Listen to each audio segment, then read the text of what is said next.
Welcome to your Healing Place podcast with Linda and Mindy. It is our desire to address common concerns of how abortion and faith intersect in order to validate the emotional pain and grief that abortion can bring and give hope that recovery is possible.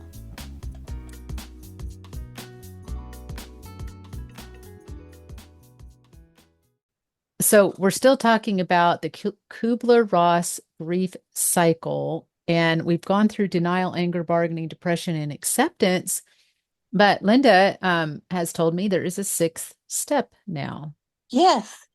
David Kessler, which was the co-author actually with Kubler-Ross of the original 5 stages, has since written a book about a sixth stage. And I think it is particularly significant for abortion recovery.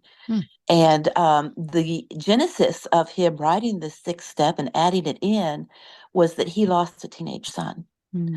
And here he was, the expert on grief, speaking internationally, and he realized that there was the sixth step. And that he says that the sixth step in this stages is finding meaning.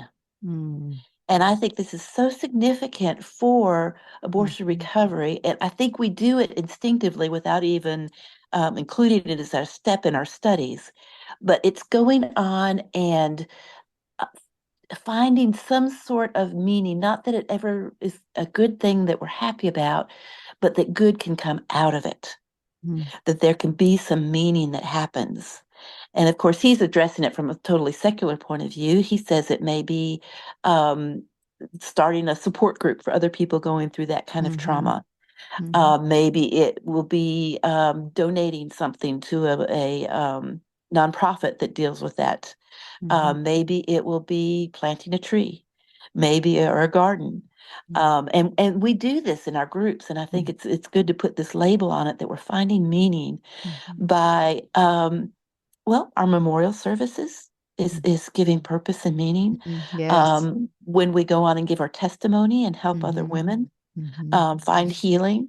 I know for me that has been so significant through the years to realize that God can take my biggest mess up. Yes. And the reconciliation that he gives me, he gives as a ministry to reconcile other people to him. And that gives it meaning. And I think that's really powerful, whether it is planting something, doing something, giving money, even things like, going on a mini marathon or whatever, in honor of our child, that it gives meaning to that life. And I think that's an important step. And it's so important that hundreds of people, men and women, are coming forward to lead these kind of studies. So it is so important in abortion recovery because Christ doesn't just save us to save us. He saves us from something to something. And he saves us from the pit of hell to the kingdom of the Son of his love, is what Colossians says, but to eternity. And he doesn't just save us so we can sit here. He saves us so we can go tell others. So we can bring others along to this beautiful place of freedom and hope and healing. And there's closure and healing in that. Absolutely. Yeah. And then there's so many facets of ministry and abortion recovery that have gotten spawned off of this, the National Memorial for the Unborn, which you're fully aware of,